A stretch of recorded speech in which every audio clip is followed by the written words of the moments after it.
नमस्कार मित्रमैत्रिणींनो, मी प्रार्थनाच किचनमध्ये तुमच्या सर्वांचं मनापासून स्वागत आहे। तर आज आपण जी रेसिपी बघणार आहोत ती आहे महाराष्ट्राची फेमस अशी सोलकढी। चवीला तर उत्तम आहेच, पण त्याशिवाय पित्ताचा किंवा ॲसिडिटीचा कोणाला त्रास असेल त्याच्यावरही ही गुणकारी आहे। चला तर मग आपण आपल्या रेसिपीकडे वळूया। इथे मी एका मोठ्या नारळाचे खोबरे किसून घेतलेले आहे। आपल्याला ओला नारळच पाहिजे, सुक्या खोबऱ्याचा वापर करू नये। आपल्याला इथे नारळाचे दूध काढून घ्यायचे आहे। तर त्यासाठी आपल्याला हे खोबरे एका मिक्सरच्या भांड्यात काढून घ्यायचे आहे। त्यामध्ये आपण घालणार आहोत 2 लसणीच्या पाकळ्या, 1 हिरवी मिरची, 1 चमचा जिरे आणि 1 तांब्याभर पाणी। आता आपण इथे याची एक स्मूथ अशी पेस्ट तयार करून घेणार आहोत। ही पहा, आपली पेस्ट इथे तयार झालेली आहे। एका गाळणीच्या साहाय्याने आपण हे मिश्रण इथे गाळून घेणार आहोत।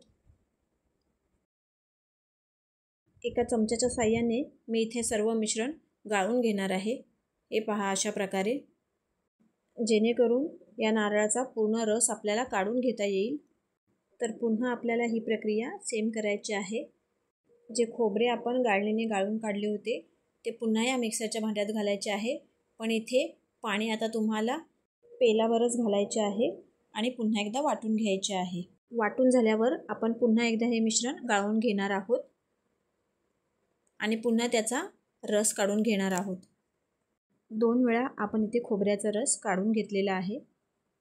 हे पहा, नारळाचे दूध आपले इथे काढून झालेले आहे। आता आपण इथे घालणार आहोत चवीनुसार मीठ आणि 1.5 वाटी कोकमाचा आगळ। कोकम आगळ हा सहजरित्या बाजारात अवेलेबल असतो। त्यामध्ये आपण घालणार आहोत बारीक चिरलेली कोथिंबीर।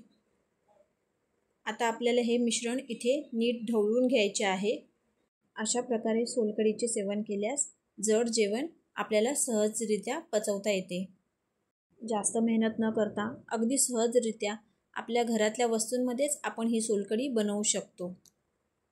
तुम्हाला ही सोलकढी कशी वाटली हे मला कमेंट बॉक्समध्ये नक्की कळवा आणि माझ्या चॅनलला लाईक, शेअर आणि सबस्क्राईब करायला विसरू नका, जेणेकरून असेच नवनवीन व्हिडिओ मला तुमच्यापर्यंत पोहोचवता येतील। धन्यवाद।